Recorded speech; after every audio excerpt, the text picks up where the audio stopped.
Assalamualaikum warahmatullahi wabarakatuh. Salam dan bahagia. Perkenalkan, nama saya Khairunisa Nur Hasanah, NIM 2018-017-002. Pada tanggal 7 Januari 2022 akan dilaksanakan sidang skripsi yang berjudul Pengaruh Struktur Modal, Likuiditas, Profitabilitas, dan Umur Perusahaan terhadap Kualitas Laba. Studi kasus sektor pertambangan yang terdaftar di BI tahun 2017 sampai 2020. Sebelum dilakukannya presentasi, saya ingin mengucapkan terima kasih kepada Ibu Teguh Erawati selaku pembimbing 1 dan Ibu Sri Lestari Yuli Prastiatini selaku dosen pembimbing 2. Dan sebelumnya saya ucapkan terima kasih kepada Bapak Ibu penguji pada sidang kali ini. Yang pertama adalah latar belakang. Fokus penelitian ini adalah kualitas laba yang merupakan informasi yang mempengaruhi investor dalam mengambil keputusan sebelum investasi pada suatu perusahaan. Kasus yang terkait dengan kualitas laba yaitu kasus pada PT Bumi Resource Tbk yang memanipulasi pelaporan penjualan 3 perusahaan tambang batu bara milik grup Bakery. Indonesian Corruption Watch atau ICW menyebutkan bahwa negara mengalami kerugian sebesar 620,49 juta dolar. Kasus yang kedua yaitu PT Timah Persero Tbk yang memanipulasi laporan keuangan sebesar 59 miliar rupiah. Dipaparkan rumusan masalah, tujuan penelitian, manfaat penelitian sebagai berikut. Selanjutnya ada tinjauan pustaka. Teori yang digunakan adalah teori sinyal. Teori sinyal adalah perusahaan mempunyai dorongan untuk memberikan informasi laporan keuangan kepada pihak eksternal. Selanjutnya, definisi variabel. Yang pertama, kualitas laba. Kualitas laba adalah laba dalam laporan keuangan yang mencerminkan kinerja keuangan perusahaan yang sesungguhnya. Selanjutnya ada struktur modal. Struktur modal ialah pembiayaan perusahaan terhadap utang jangka panjang dan modal sendiri.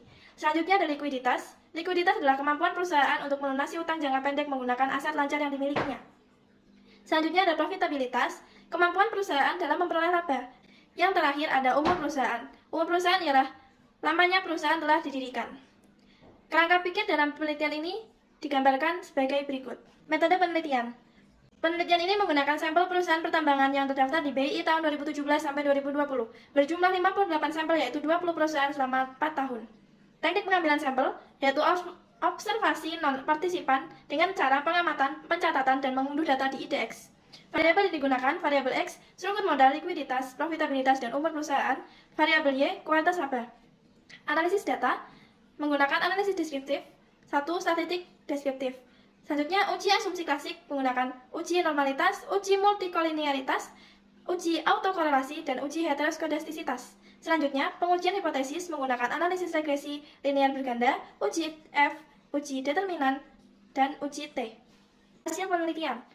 Yang pertama adalah statistik deskriptif.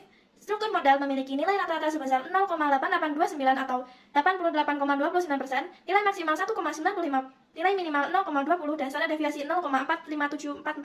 Yang kedua, likuiditas memiliki nilai rata-rata sebesar 1,4778 atau 147,78%, nilai maksimal 3,60, nilai minimal 0,21, dan standar deviasi 0,73757.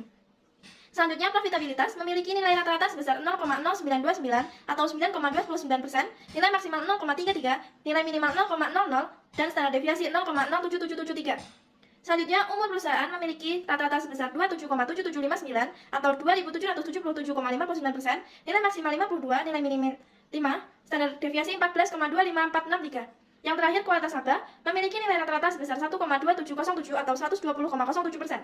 Nilai maksimal 4,07, nilai minimal 0,21, dan standar deviasi 0,96820.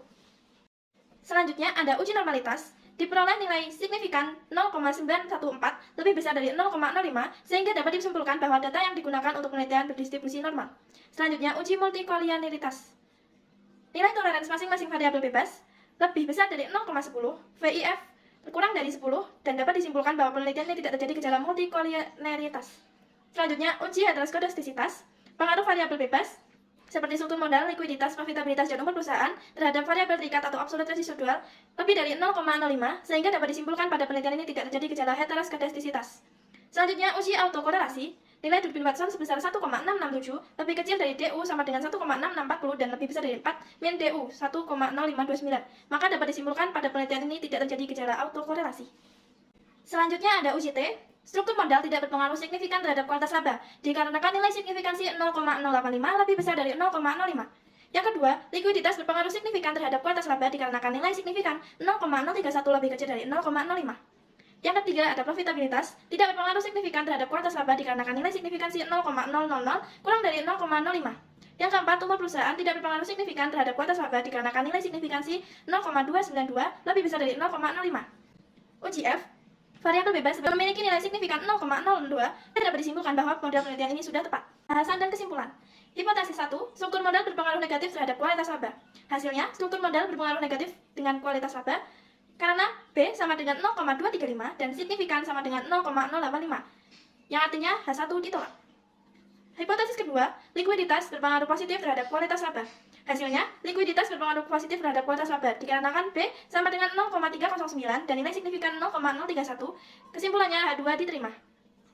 Hipotesis ketiga, profitabilitas berpengaruh positif terhadap kualitas laba.